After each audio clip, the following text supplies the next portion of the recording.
which ear I'm hearing them in. What? Because you're deaf in one ear? Kinda, yeah. Are you really? Yeah. All right. Huh? Huh? You talking to me? Yeah, but for when I'm driving, it's this ear. Oh, is it? Yeah. That's better. Don't hear the chatter like, you should have stopped there. You should get closer. Don't drive so fast. Slow down. Slow down. Speed up. You should go around them. Stay behind them. What are you doing? You crossed the line. You're driving too close to the line. You're over the line. You missed the turn. Go back around. You're driving by braille. That's what those bumps are in the road for. I should put a braille sign out front so you don't miss the house like you always do. Apparently, you need to, yeah. I actually made it in today. Yeah, I see that. Hit the driveway and everything. Mm-hmm. All right, you ready? Yes, sir. All right, here we go. And now for something special. The unit is self-contained with its own saddler, farrier, wheelwright, and so on. It's a rigorous training dished on who know all there is to know about horses, and it brings results. We take you behind the scenes now to show just some of the interesting aspects of this training.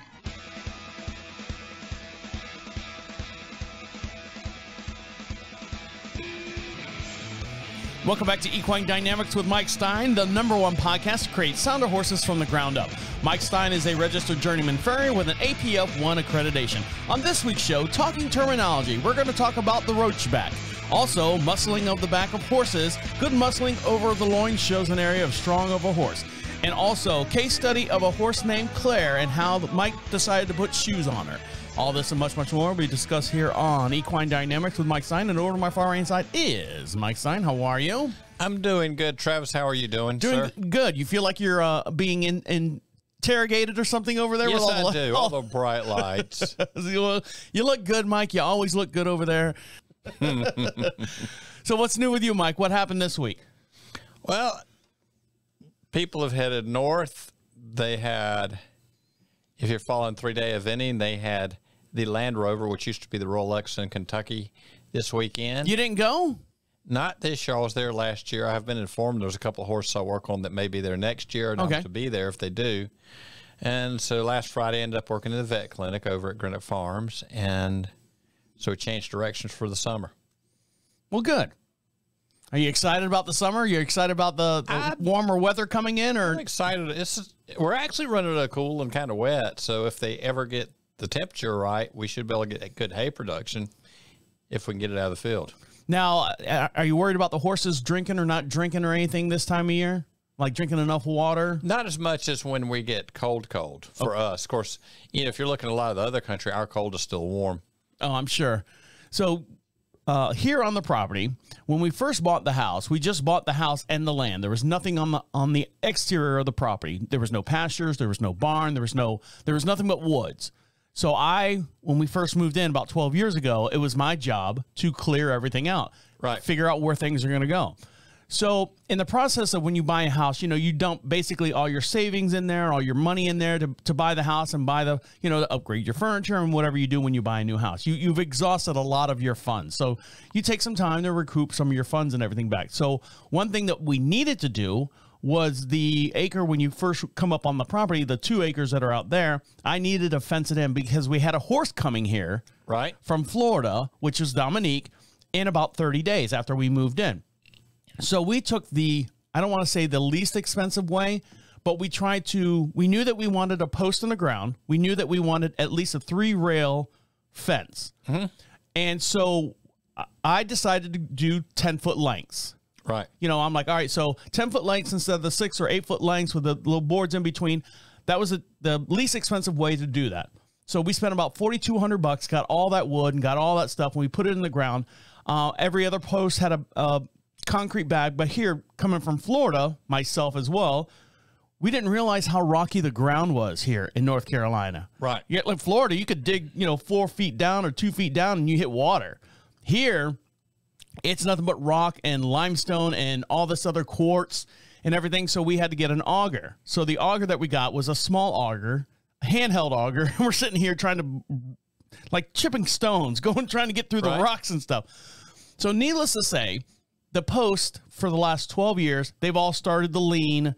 They are not in the ground very well. The weight of the horses leaning on the fence has pushed them all out. So that it looks like like the infield track of the Daytona 500 Speedway. You know how that fence kind of tapers out a little bit over the cars so the cars don't go into the audience? Right. That's what we got going on with our fence.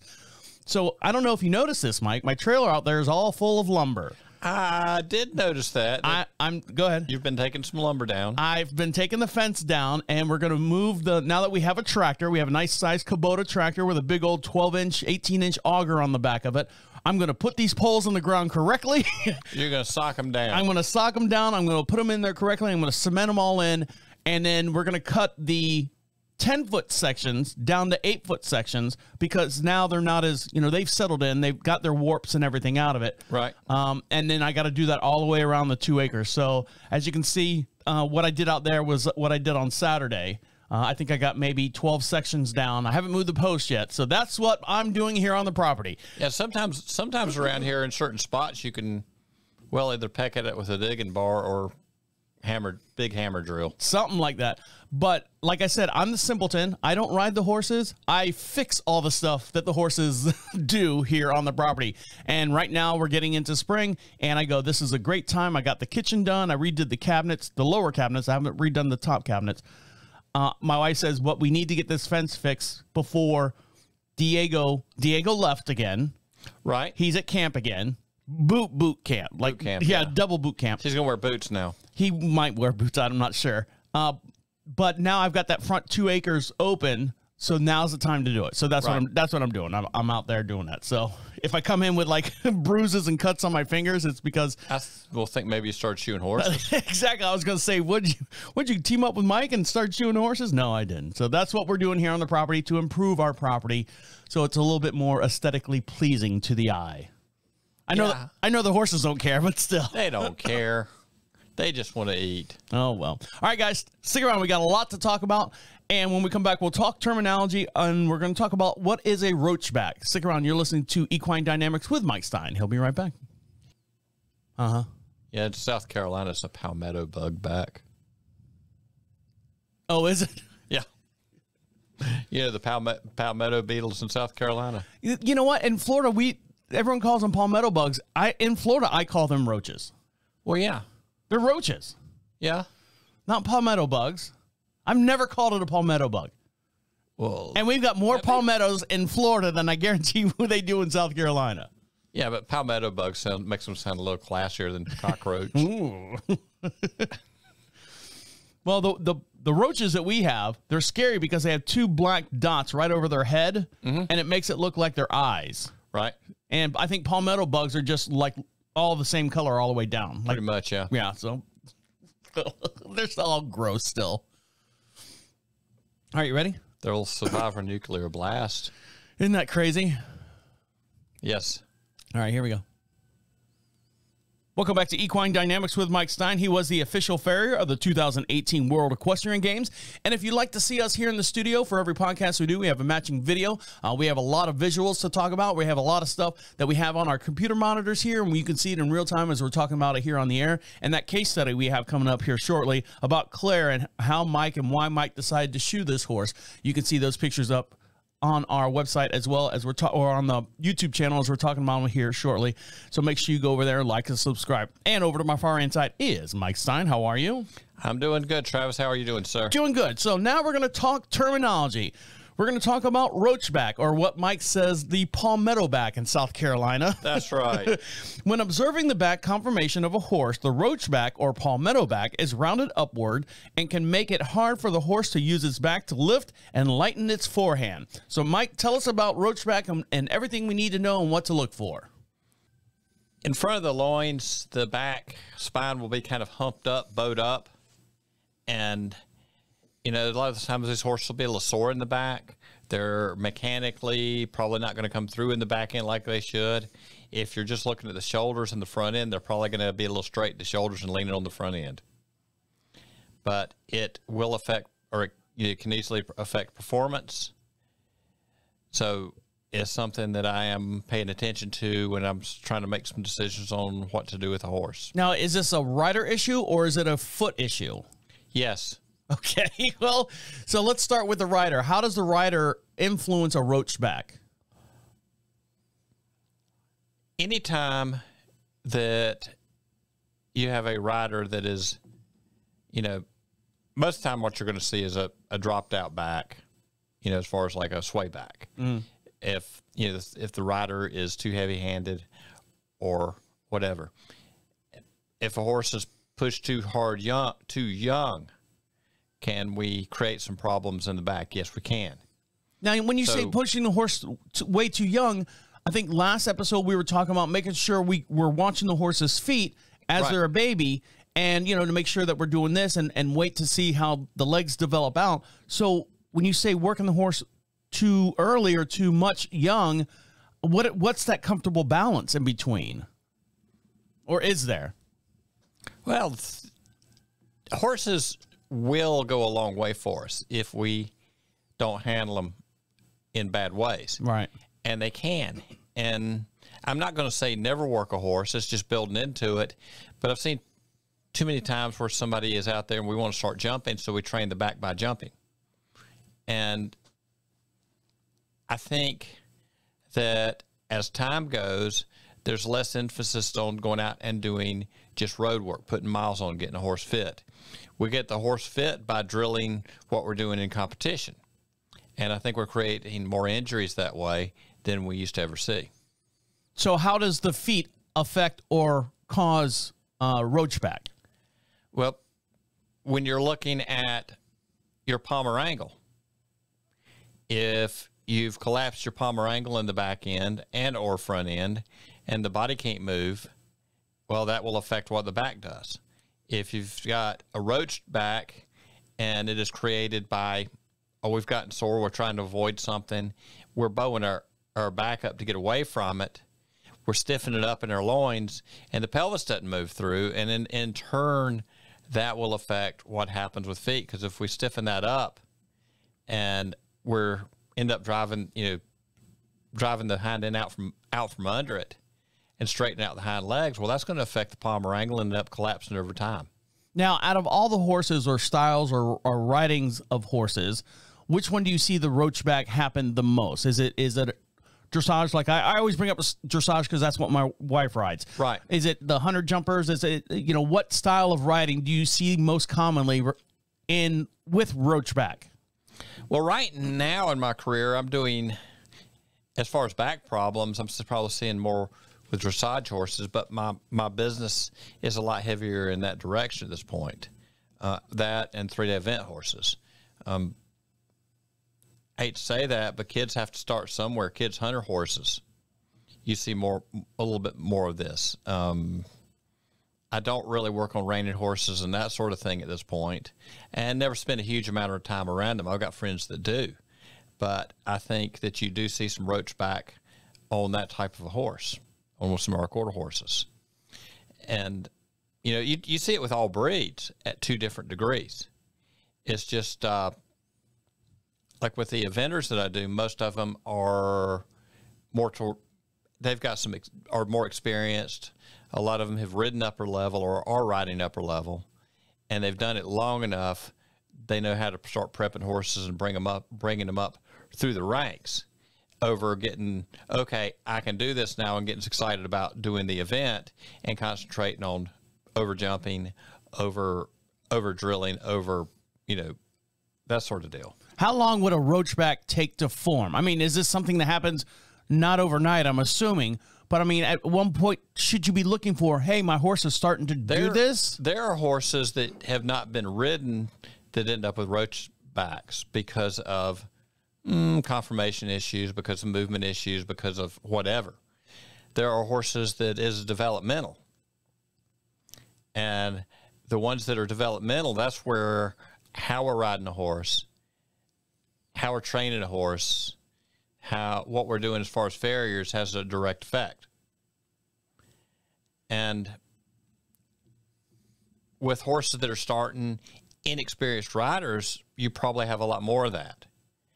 And for people to get into riding, there are some horses that are going to have to deal with inexperienced riders, and that's just the way it is. Or no, we don't have any riders left. So you were saying that you and your wife are thinking about or was leasing a horse. Was leasing a horse, Right, she was. So here's my only concern with that. when someone leases a horse, not necessarily you guys, just when someone leases a horse, how long do they normally lease a horse? Is it a 1-year thing? Is it a 12-week thing? Is it a, how long is a normal contract to lease a horse? And the reason why I ask is if you've got this horse and you've got an experienced rider on it, right, and that for whatever reason, the horse is not matching the experienced rider's qualifications, so this person, the experienced rider, needs a upgraded horse. So I've done everything I can on this lease horse. I'm going to go to another level. So now this horse that's been riding with this experienced rider now has this inexperienced rider on top. Changing riders that often, and how does that affect the horse as far as trying to, it's like if I had a set of parents for 6 years of my life and a set of parents, the next 6 years of my life and another set, you wouldn't know what to do. And unfortunately, that probably happens in the United States. Where I kind of ran into problems back was trying to figure out some of these horses that are doing riding lessons. Because if I've got one rider primarily, or maybe two riders that are primarily working a horse, I'm going to have to deal with the way they ride. And, if you're sitting off to one side, they're going to be more consistent sitting off to one side. Is that going to affect a movement in a particular way? Yes. Most riders are going to be right-handed, so you're going to have problems that are related to a right-handed versus a left-handed rider. When you've got novice riders that are learning how to learning how to ride horses, and they're bounced around, they're shifting this way, shifting that way, their balance isn't that good, and it's always changing, that's kind of another deal. And it's kind of, for me, that was a little tough to work around because you couldn't decide whether they want to shove the horse left or shove the horse right when they were riding the horse. And then how do you get ahead of that problem?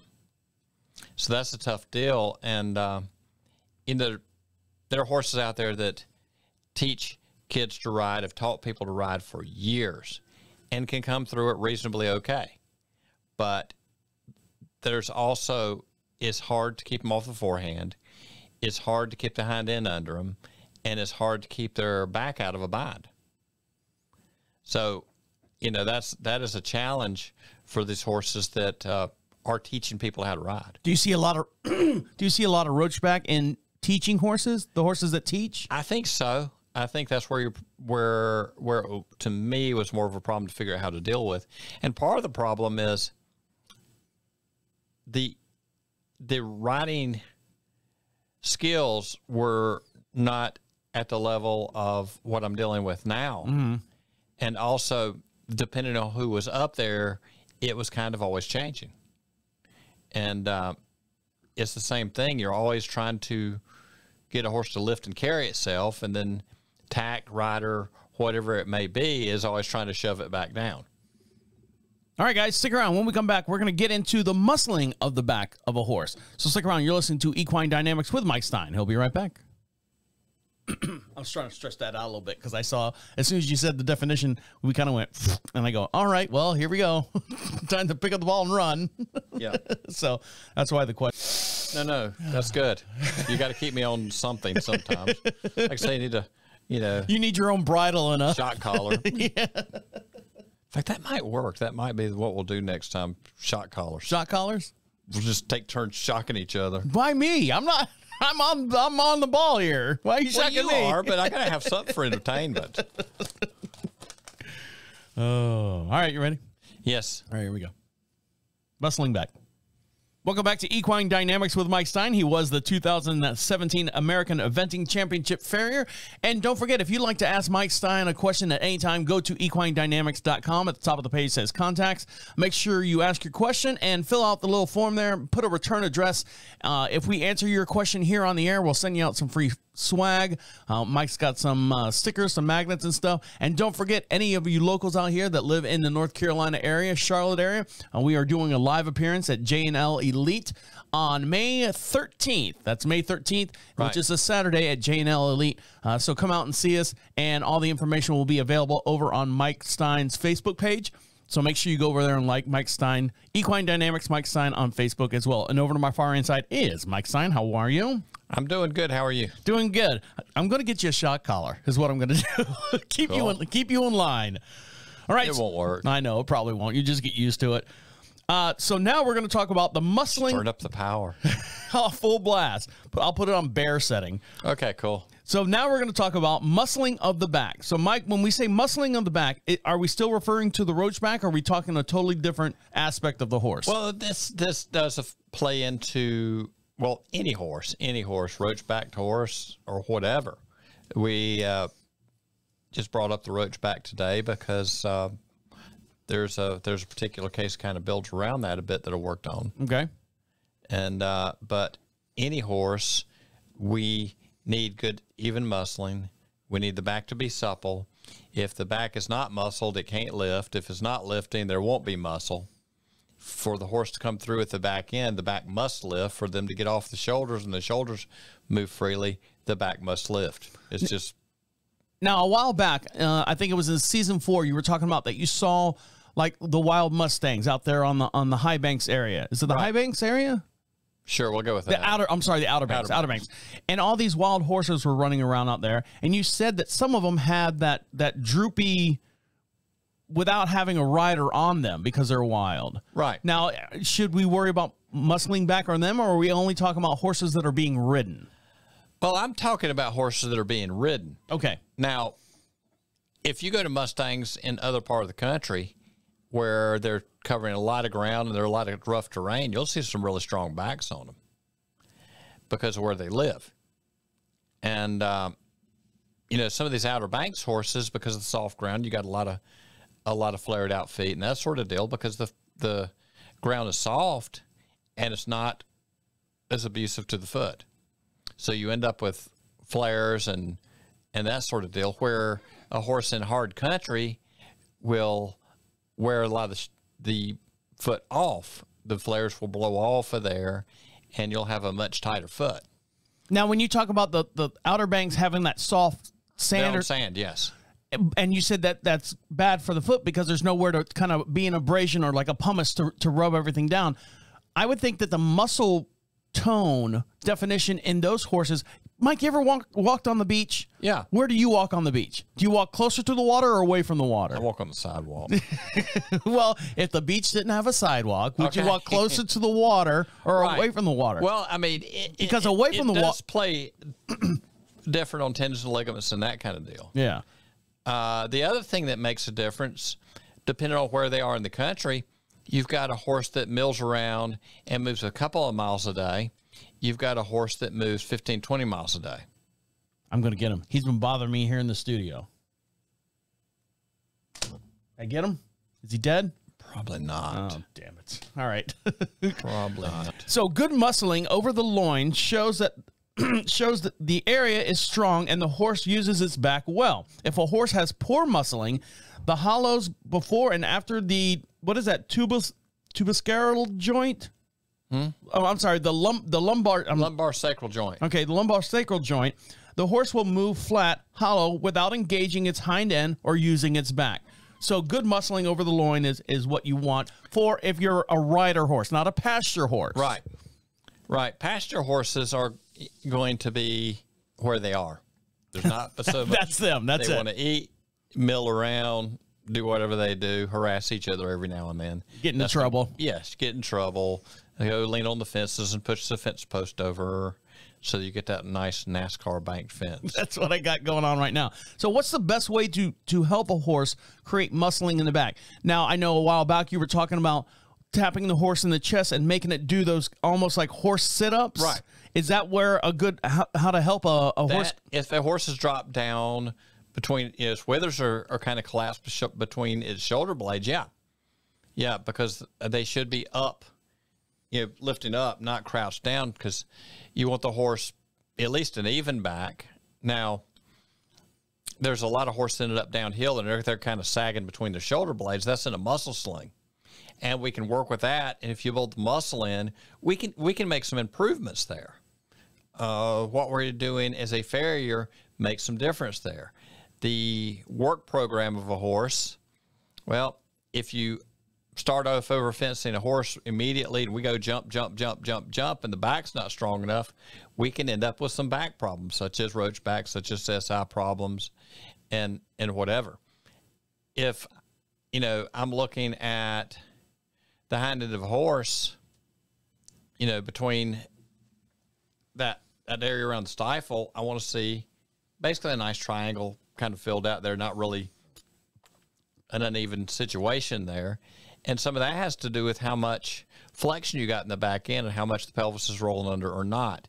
Now, as far as the bone length, we cannot change bone length on an adult horse. If we could, well, be like your car you're customizing, but we can't do that. So percentage-wise, to help muscling in the back or create muscling in the back, how much is it foot care and how much is it rider and exercise care? Like, is it 60-40, 50-50, 30-70, as far as, you know, helping the horse create more muscle in the back? Is it foot care, the way you put it on the shoes, or is it rider or exercise care?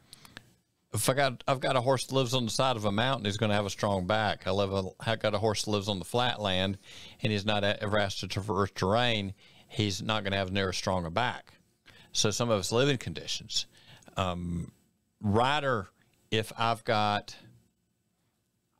a very novice rider and they're bouncing around, they can't get the horse into self-carriage, we're not going to get back muscling. If I've got one of my better riders, say Brett, we're talking about your wife doing dressage. Correct. And say I've got a horse that Brett has been working and somebody with some skills and some training compared to a novice rider, there's going to, on the same horse, there's going to be a huge difference in what happens with that back. And, you know, how balanced are the feet? What's happening with that palmar angle? That's why, like Dr. Mansman talks about once a year, shooting laterals is a maintenance thing, because as we press everything down, it becomes harder to get that back on the horse. One of the very first things I look at any horse that comes out is what's their back look like. Sometimes I will lay my hand on the back to see what it feels like. Is it tight and tense, or is it supple? Or do we have the muscle in there? That's a quickie. And when somebody starts explaining to me how well he's using his hind end, and I've got a horse that's sagged out in the middle and the back's not there, guess what's really going on? Is the hind end there? It can't physically get there because the barrel and everything is dropped down, collapsed, and it's in the way. So what percentage do you want to put where on what day with which horse? Yeah. Okay. And does that make decisions on how I'm thinking when I'm working on each individual? Yes, it does. And I'll do best I can with what I got. And your friend's flying around my face. I see him. I'm going to get him. He's been tormenting me for the last week. You're going to wait till it sits right behind my eyeballs, and you're going to punch it, right? Yep. There you go. Now you're thinking. All right, guys, stick around. When we come back, we're going to talk about a mare named Claire. You're listening to Equine Dynamics with Mike Stine. He'll be right back. Yeah, he's been up here. Somehow he got up here in the studio. You have a friend. Yeah, but the problem is he flies like... Well, as long as you had earmuffs on, he's not going in one ear and out the other. No. He'll get lost. Well, see him walking across the back of your eyeballs. Like in the cartoons. Welcome back to Equine Dynamics with Mike Stine. He is now a licensed thoroughbred farrier through the Kentucky Horse Racing Commission.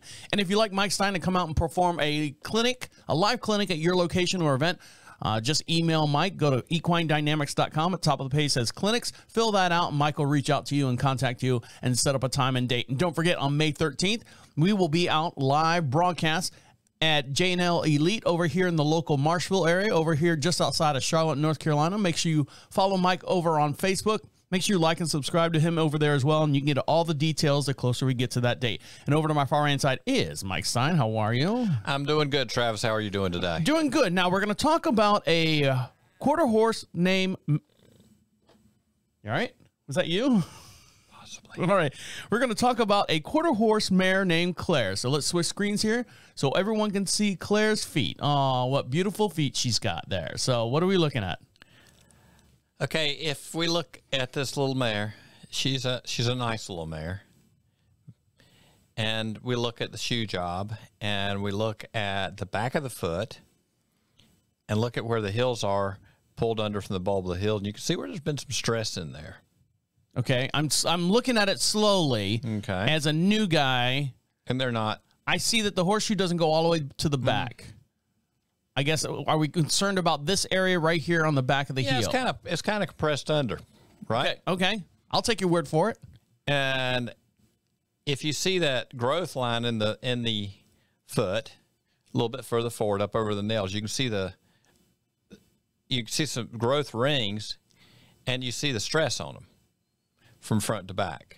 Are you talking about these lines right here? These are stress. Well, we can look at those lines too. Let's look at that. Okay. Let's look at that hoof growth line, the horn tubule. That's where the direction the horn tubules are actually running with, the front of the foot's been dressed to hide some of it. But if you look at that horn tubule, that kind of tells you where that internal angle is, probably better than the dorsal wall. And, she's kind of straight in the pasterns. But if you drop the coffin bone a lot internally and it starts becoming more flat, that flexor tendon comes up the back of the pastern. It will shove, as it goes over the back of the fetlock, will kind of shove the pasterns a little straighter. So it's kind of, if you bring the coffin bone to a higher PA, it will relax a little bit in the pasterns and allow that to settle in a little bit better. So here we are at the front. If you can see right there, you can kind of see where the bars terminate in the bottom of the foot. On either side of the frog, you can see the dark lines. Down, down, down, down, down. Yeah. Okay, back up. Okay, there's a frog. See about close to the middle of the foot. Right there. There's the edge of your bars. And see where they come in. With a little cleanup with a knife, that'll be about the middle of the foot. And if you see the placement of the shoe, that part where it kind of ties in on either side of the frog, if you draw that straight across, look how far forward that shoe is sitting from the middle of that foot. Up there you go, right in there. So most of the foot, the shoe is kind of out front. I don't know at what point and how old this shoe job is, but the foot is shoved forward. Okay. Well, you say how old the shoe is. You can tell by the wear and tear that, the nails are pretty much right. It's not a brand new job. Okay. It's been on there for a little bit. I don't know how long. And I don't know how many miles she's put on with these things. There might not be much use other than standing around the round bell. All right, so we're looking at this shoe now. This is from the other side, yeah. From the other front foot. Uh-huh. The heels are pushed under. The same thing. If you the middle of that bar is probably almost in that area, right behind the nail, somewhere right in there. The widest part of the foot. If you took a roller and measured across the foot, you're looking for the widest part of the foot and look at how much is out front and how much is out back. I'd like to get a 50-50 split there. In an ideal world, which there is none. Not with horses. Not with horses. And you can alter that with breakover. You can alter it with support. You can build breakover into the shoe itself and get the mechanics of the breakover back in that range. If I've got a horse that has problems, I want to get the breakover further back. And what I want to do is get the breakover just behind that 50-50 split, and somewhere in there about mid-shoe job, be fairly close. So that's what I'm looking at on the foot itself. Now, how old is Claire?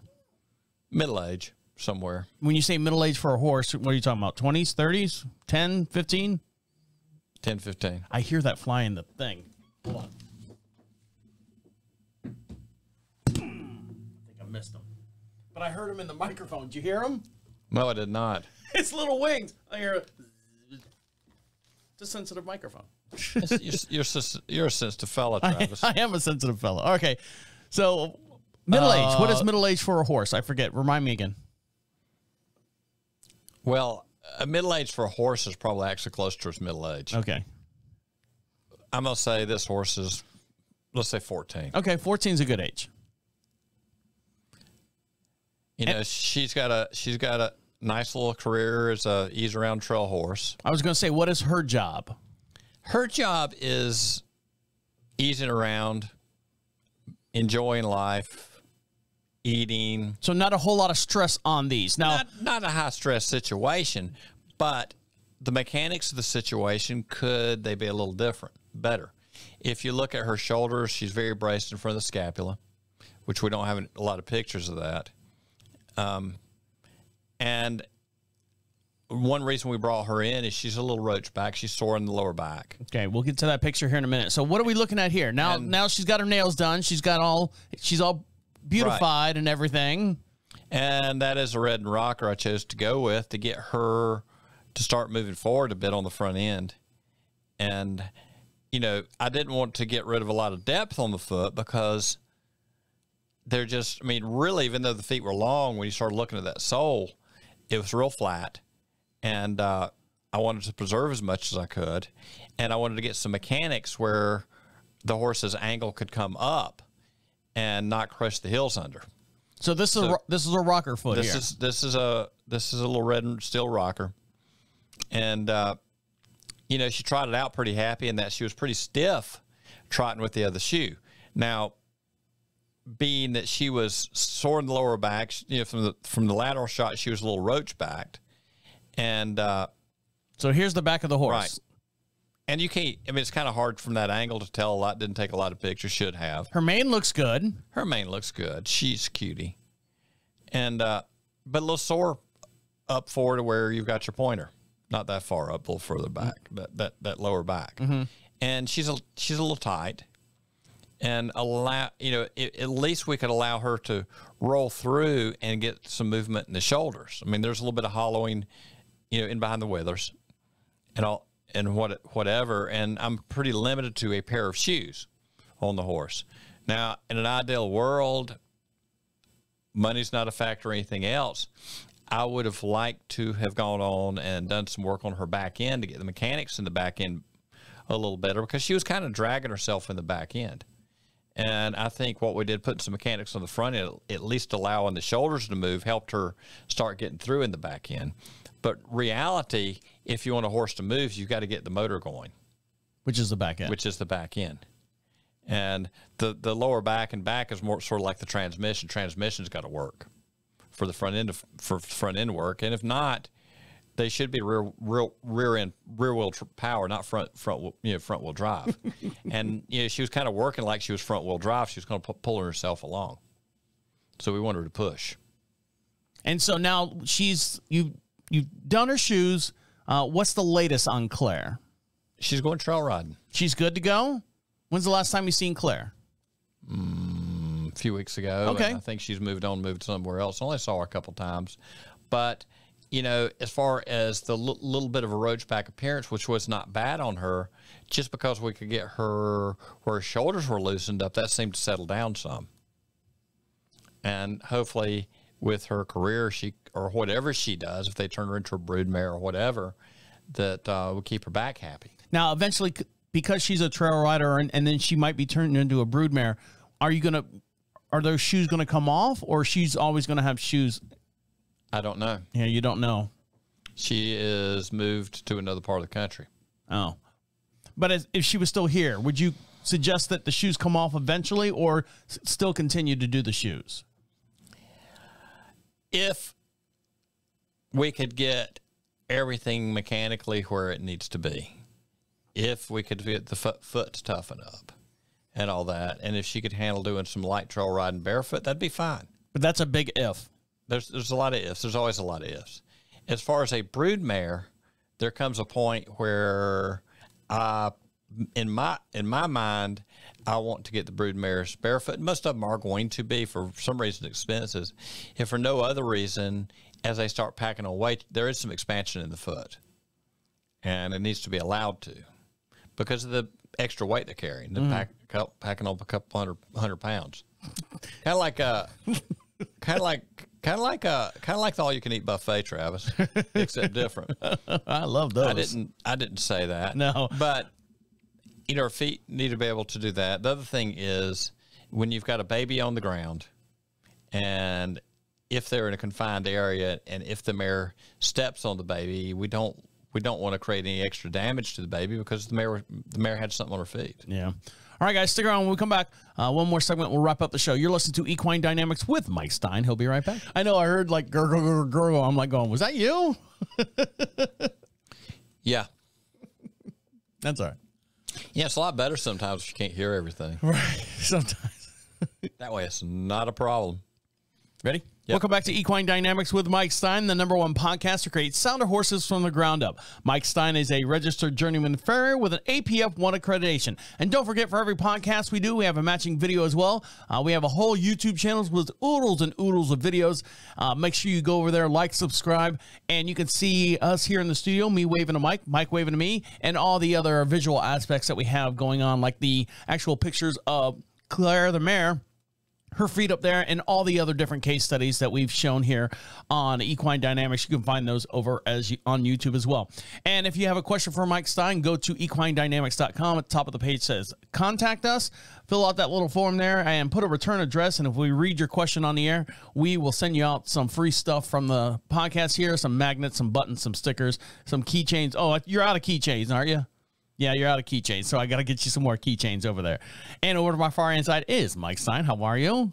I'm doing good, Travis. How are you doing? Doing all right. So what do we learn today? Talking terminology.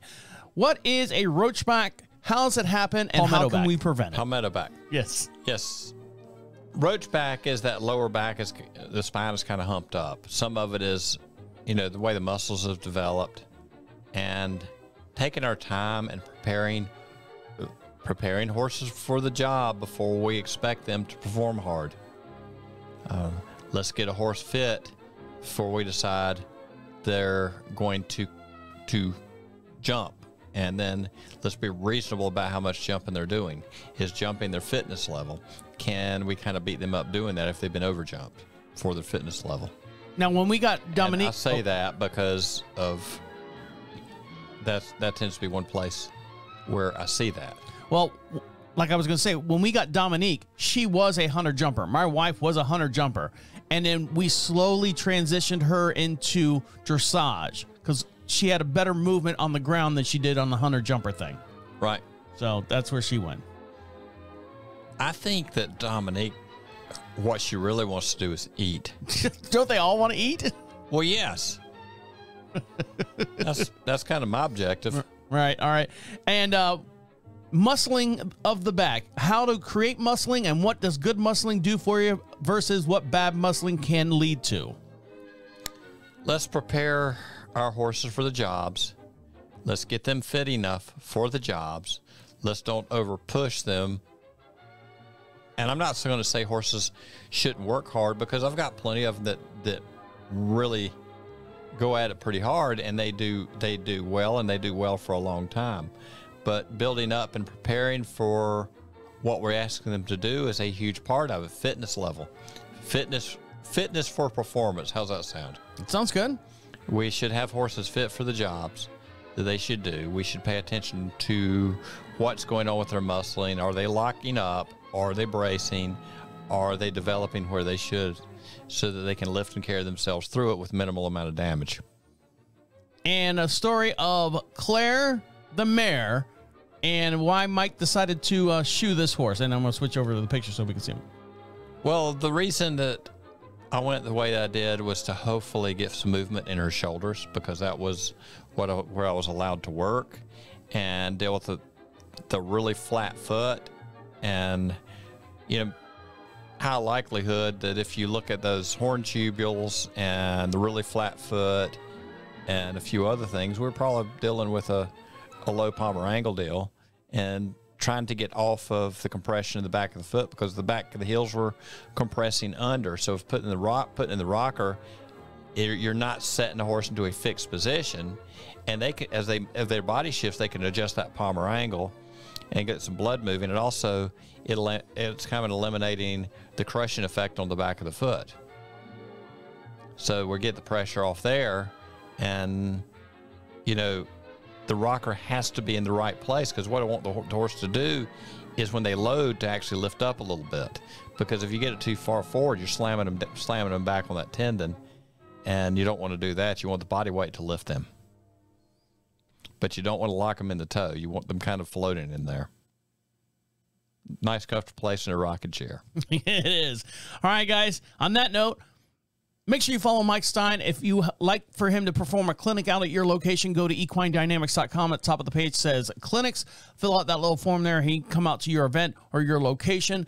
And we're also doing a live broadcast on May 13th here in the local area. So if you live in the Charlotte area, make sure you like and subscribe to Mike Stine over on Facebook. That's Equine Dynamics Mike Stine. You can see all the information about that over there. And we'll give you one more update the closer we get to that date. And we're not sure what time we're supposed to be out there, if it's 9 o'clock, 9 to 1, or if it's 10 to 2. So we don't know.